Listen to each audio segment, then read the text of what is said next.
Hello बच्चों।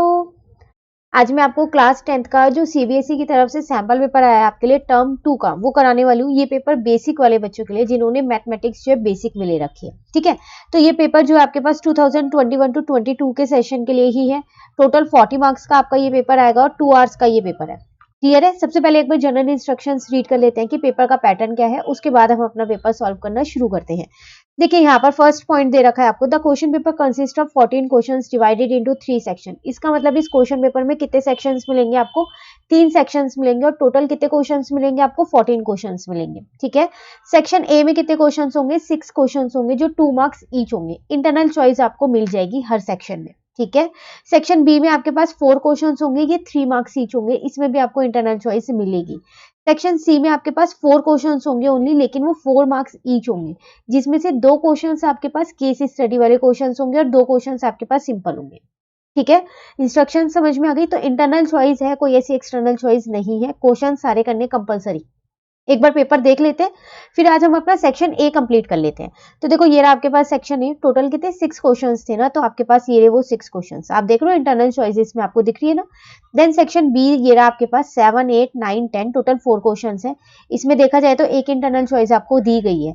Then section C अगर हम देखें तो इंटरनल चॉइस फर्स्ट वाले में 11th में है, 12th में नहीं है। देन 13th जो है केस स्टडी क्वेश्चन है और 14 भी आपके पास केस स्टडी क्वेश्चन है। 2 केस स्टडी क्वेश्चन इंस्ट्रक्शन में लिखे हुए हैं। ठीक है ना, शुरू करें अब हम अपना पेपर। चलिए सेक्शन ए पे आ जाते हैं। इसके साथ साथ ना आपको इसकी मार्किंग स्कीम भी दे रखी है, तो वो भी आप डाउनलोड कर लीजिएगा, वहां से आप अपने आंसर्स चेक कर सकते हैं। ठीक है, स्टार्ट करते हैं। फर्स्ट है आपके पास find the root of the quadratic equation. एक क्वाड्रेटिक इक्वेशन दे रखी है, इसके रूट्स आपको निकालने हैं। मिडल टर्म स्प्लिट करेंगे तो इजिली आ जाएंगे। तो 3x square minus 7x minus 6 है, यहाँ लिख लेते हैं। तो क्वेश्चन नंबर 1 यहाँ आ गया, 3x स्क्वायर माइनस का 7x माइनस का 6 बराबर में 0। ठीक है, अब देखो मिडल टर्म है 7x, तो प्लस माइनस करके चाहिए हमें 7x और मल्टीप्लाई करके चाहिए इन दोनों का मल्टीप्लीकेशन जो कि 18 है। तो 9 और 2 ले लूं, क्योंकि 9 2 जो 18 भी हो जाता है। 9 में से 2 माइनस करोगे तो 7 भी हो जाएगा। तो 3x स्क्वायर माइनस का 9x प्लस का 2x माइनस का 6 बराबर में 0। इन दोनों का एक पेयर, इन दोनों का एक पेयर। यहाँ पर से 3x कॉमन लिया तो यहाँ आ जाएगा x माइनस 3। यहाँ पर से 2 कॉमन लिया तो यहाँ आ जाएगा x माइनस 3। ठीक है, तो यहाँ पर आ गया 3x प्लस का 2 और यहाँ पर आ जाएगा x माइनस का 3 बराबर में 0। तो एक बार आप क्या करो, 3x प्लस के 2 को 0 के बराबर रख दो और एक बार आप क्या करो, x माइनस 3 को 0 के बराबर रख दो। ठीक है, यहाँ से x की वैल्यू आ गई -2/3 और यहाँ से x की वैल्यू आ गई 3। यही आपके रूट्स हैं दोनों। क्लियर। चलिए, इंटरनल चॉइस है, इसमें फर्स्ट क्वेश्चन में ही मिल गई आपको इंटरनल चॉइस। देखिए यहाँ लिखा है find the value of k for which the quadratic equation has real and equal roots. देखो आपको एक क्वाड्रेटिक इक्वेशन दे रखी है, चैप्टर नंबर 4 का क्वेश्चन है ये आपके पास। आपको इसके रूट्स कह रहा है कि रियल और इक्वल है। तो जब भी रियल और इक्वल रूट्स होते हैं तो क्या होता है, d जो है वो तो 0 के बराबर होता है। ठीक है ना, आपको k की वैल्यू फाइंड करनी है। तो पहले इक्वेशन लिख लेते हैं। 3x square plus kx plus 3 है यहाँ पर, और डाल देते हैं। तो 3x स्क्वायर प्लस का यहाँ पर हो जाएगा आपके पास kx प्लस का 3 बराबर में 0 हो जाएगा। ठीक है, एक बार चेक कर लेते हैं। ठीक है, अब देखो यहाँ पर a की वैल्यू आपके पास 3 है, b की वैल्यू आपके पास k है और c की वैल्यू आपके पास 3 है। ठीक है, d जो है वो तो 0 के बराबर होगा। क्यों? क्योंकि since it has real and equal roots.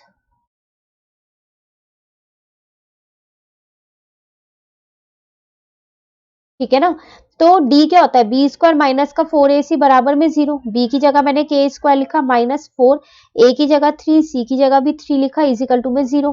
तो k स्क्वायर माइनस 3 3 जा 9 और 9 4 जा 36 बराबर में 0 आ गया। अब इसको मैंने क्या किया, 0 के बराबर लिख दिया, इजिकल टू के वहां ले गई। तो k की वैल्यू कितनी आ गई, +-6। क्यों? क्योंकि प्लस के 6 का स्क्वायर करोगे तब भी 36 आएगा और माइनस के 6 का स्क्वायर करोगे तब भी 36 आएगा। तो जब भी स्क्वायर हटेगा तो प्लस माइनस दोनों आएगा। क्लियर है। चलिए नेक्स्ट क्वेश्चन 2 पे आते हैं। 3 cubes each of volume 64 centimetre cube are join end to end to form a cuboid, find the total surface area of the cuboid so form. कह रहे 3 क्यूब है, आपने तीनों को एंड टू एंड ज्वाइन कर दिया, मतलब एक के साथ एक के साथ एक रख दिए ऐसे। ठीक है, उन तीनों क्यूब की वॉल्यूम आपको दे रखे, तीनों की वॉल्यूम 64 है, मतलब एक की 64, दूसरे की भी और तीसरे की भी। अब जब आपने 3 क्यूबों को जोड़ा तो वो एक क्यूबॉइड बन गया होगा। तो उस क्यूबॉइड का आपको क्या करना है, यहाँ पर टोटल सरफेस एरिया निकालना है। ठीक है, सबसे पहली बात हमारे को क्यूब की वॉल्यूम पता है लेकिन उसकी साइड नहीं पता, तो वॉल्यूम ऑफ 1 क्यूब कितनी दे रखी है, वो आपको दे रखी है 64 सेंटीमीटर क्यूब, जबकि वो होती है ए क्यूब, फॉर्मूला यही होता है, बराबर में 64 लिख सकती हूँ। अब 64 किसका क्यूब होता है, 4 का क्यूब, तो ए कितना आ जाएगा यहाँ पर 4 सेंटीमीटर।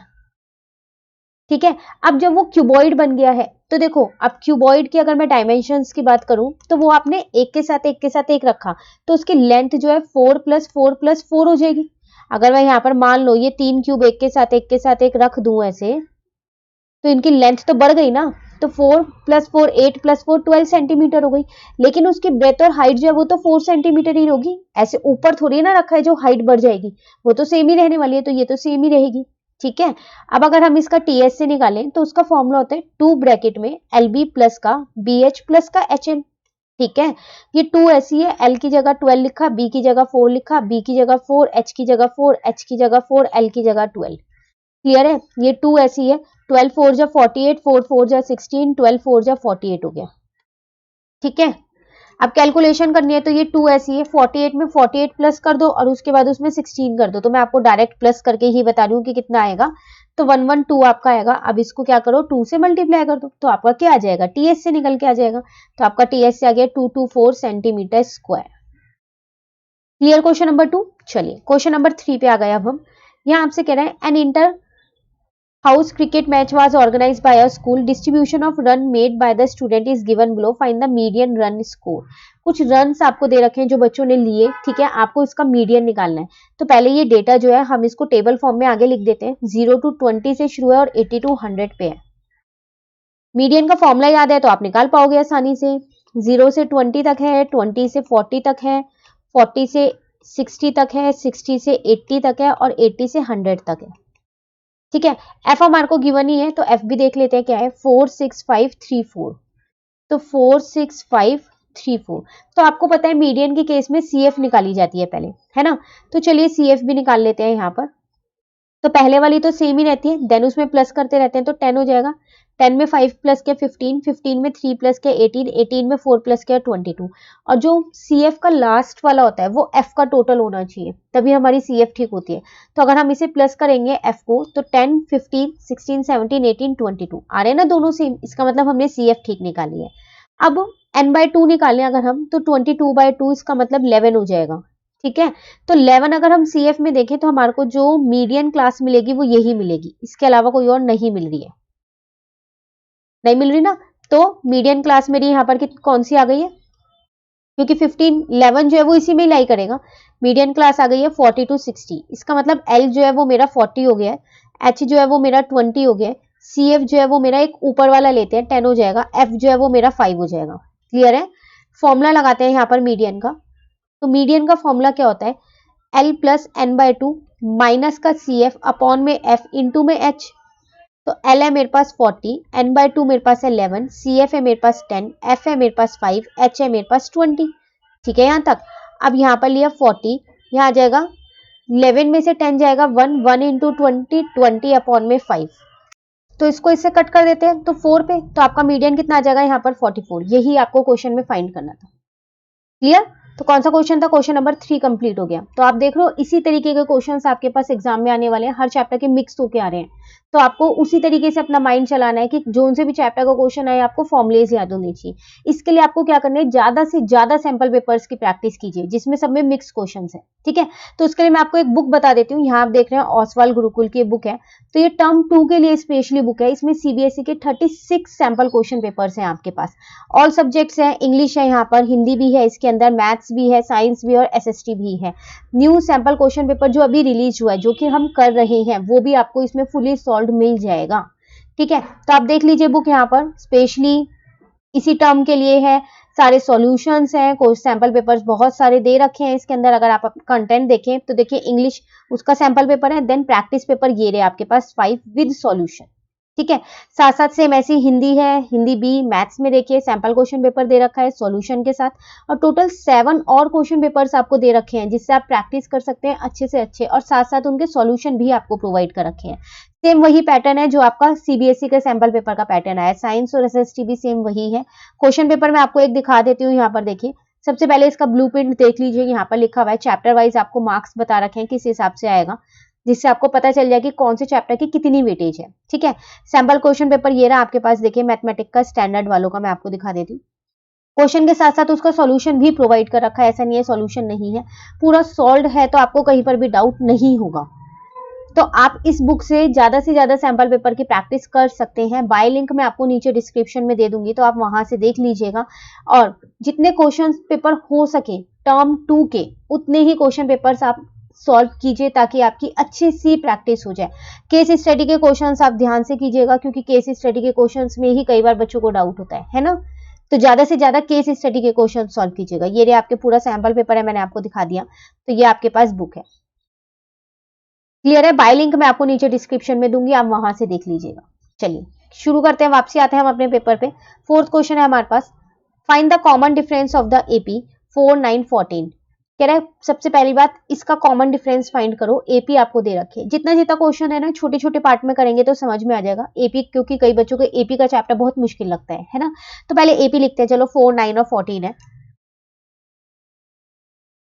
तो 4, 9 और 14 है। आपको कॉमन डिफरेंस बताना है डी, इसका मतलब A2 माइनस A1 करना है, तो इसका मतलब 9 माइनस 4 करना है, जो कि 5 आ जाएगा। फर्स्ट पार्ट क्लियर हो गया। अब आगे आपसे कह रहा है if the first term change to 6 and the common difference remain the same.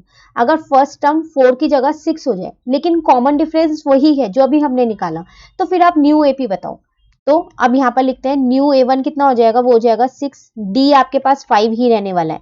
तो न्यू एपी कैसे निकालेंगे हम यहाँ पर, तो देखो A2 निकालते हैं। A2 क्या होता है, A1 प्लस का D होता है, इसका मतलब 6 प्लस का 5 11 हो जाएगा। और A3 क्या हो जाएगा, A3 हो जाएगा A2 प्लस का D हो जाएगा, इसका मतलब 11 प्लस का 5 ये हो जाएगा 16। तो न्यू एपी आपके पास यहाँ पर निकल के आ गई है। पहली टर्म तो 6 थी, दूसरी हो गई 11, तीसरी हो गई 16, ये आ गई आपकी नई एपी। ध्यान से देखो, इनमें कॉमन डिफरेंस 5 ही है। क्लियर, चलिए नेक्स्ट आते हैं क्वेश्चन 5 पे। The mode of the following frequency distribution is 38, find the value of x. आप देख रहे हो मीडियन भी इसी में ही है, मोड भी इसी में ही आ गया है 2 मार्क्स के क्वेश्चन में। तो आपको यहाँ पर मोड दे रखा है 38 और आपको इस एक्स की वैल्यू निकालनी है। पहले हम ये टेबल आगे बना लेते हैं। 0 से 10 तक है, 60 to 70 है। तो अगर हम अपना सी आई देखें यहाँ पर, तो 0 to 10 हो गया, यहाँ पर 10 to 20 हो गया, 20 to 30 हो जाएगा, 30 to 40 हो जाएगा, 40 to 50 हो जाएगा, और 30 to 40, 40 to 50 आएगा यहाँ पर, देन 50 to 60 हो जाएगा, और 60 to 70 ले लेते हैं। ठीक है, एफ आपको यहाँ पर क्वेश्चन में गिवन है, वो क्या गिवन है आपको, 7, 9, 12, 16, एक्स,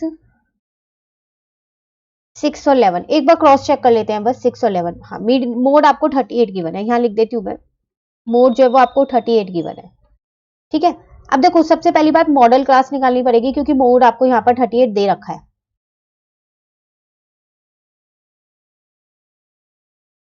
तो किस में से देखें मॉडल क्लास, 38 तो इसके अंदर होगा ना, 30 to 40 के बीच में होगा ना, सीआई में देखते हैं ना।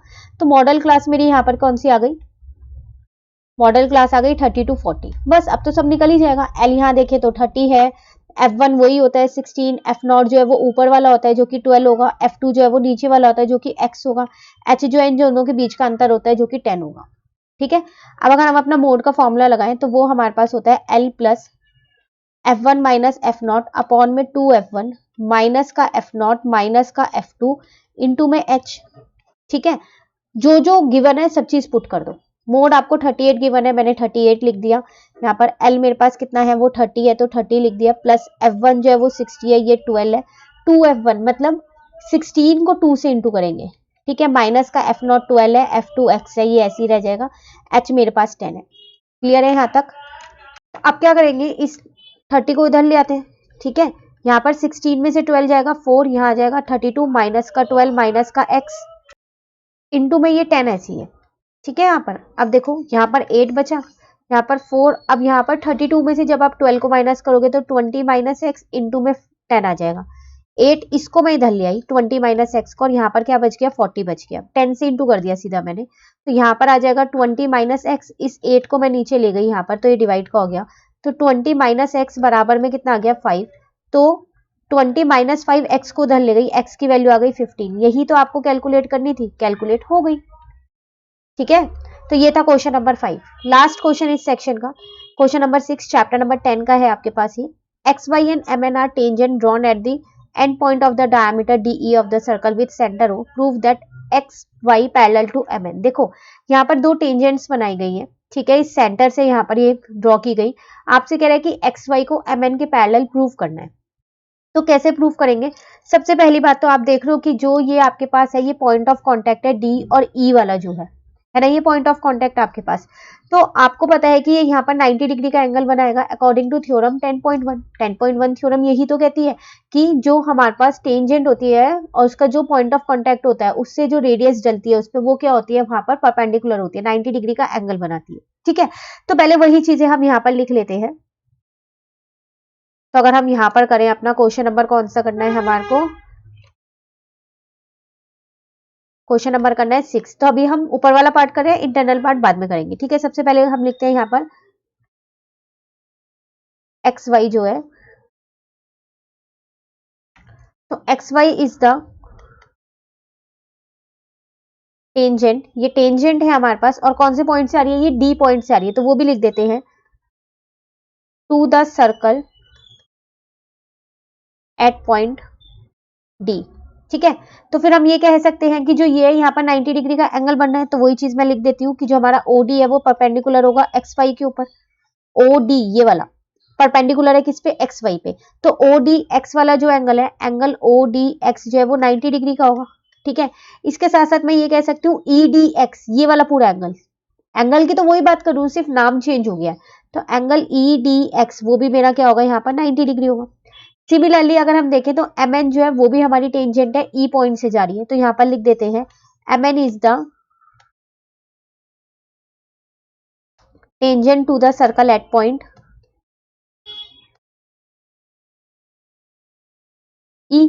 ठीक है, तो फिर देखा जाए तो ये वाला एंगल और ये वाला एंगल ये भी 90 डिग्री के होंगे, तो मैं ये कह सकती हूँ ओ ई एन जो है, एंगल ओ ई एन जो है वो 90 डिग्री का होगा। क्यों? क्योंकि जो ओ आपके पास ओ ई है वो क्या होगी, वो परपेंडिकुलर होगी हमारी एम एन के ऊपर। ठीक है ना, तो ये एंगल 90 डिग्री होगा। इसी के साथ साथ मैं ये कह सकती हूँ डीई एन, पूरा बड़े वाला एंगल जो ले लिया मैंने डीई एन, ये भी मेरा 90 डिग्री होगा। क्लियर है यहाँ तक? अब आप ध्यान से देखो कि जो ये वाला एंगल है और ये वाला एंगल है, ये दोनों एंगल्स तो सेम आ गए 90 डिग्री, और ये तो हमारे ऑल्टरनेट इंटीरियर एंगल है। और जब ये ऑल्टरनेट इंटीरियर एंगल सेम है तो इसका मतलब ये दोनों लाइंस पैरेलल ही तो होंगी, तभी तो ये एंगल्स इक्वल है। तो बस यही लिख दो कि जो हमारा एंगल EDX है वो बराबर है एंगल DEN के, इज इक्वल टू 90 डिग्री। ठीक है, which are alternate interior angles, hence X Y जो है वो पैरेलल है किसके, MN के, तो इसलिए दोनों लाइंस क्या हो गई, पैरेलल हो गई। तो आसान था, सिर्फ ऑल्टरनेट एंगल्स आप प्रूव कर दो इक्वल है। ठीक है, चलिए इसका इंटरनल वाला देखते हैं। कह रहे in the given figure a circle is inscribe in a quadrilateral ABCD given AB BC CD find AD। देखो एक क्वाड्रिलेटरल है, उसके अंदर एक सर्कल बना हुआ है। ठीक है, आपको 3 डायमेंशंस दे रखे हैं इस क्वाड्रिलेटरल की, AD वाली आपको फाइंड करनी है।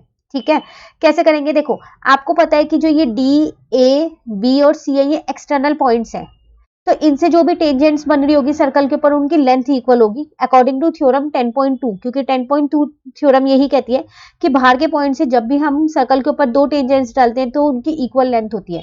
तो मैं ये कह सकती हूँ यहाँ पर, अगर मैं इनको नाम दे दूं, यहाँ पर R दे दूं, यहाँ पर S दे दूं, ठीक है, यहाँ पर P दे दूं, यहाँ पर Q दे दूं, तो इसका मतलब मैं ये कह सकती हूँ कि जो मेरा BQ है वो BP के बराबर होगा, क्योंकि ये B से दोनों टेंजेंट्स डली हुई है।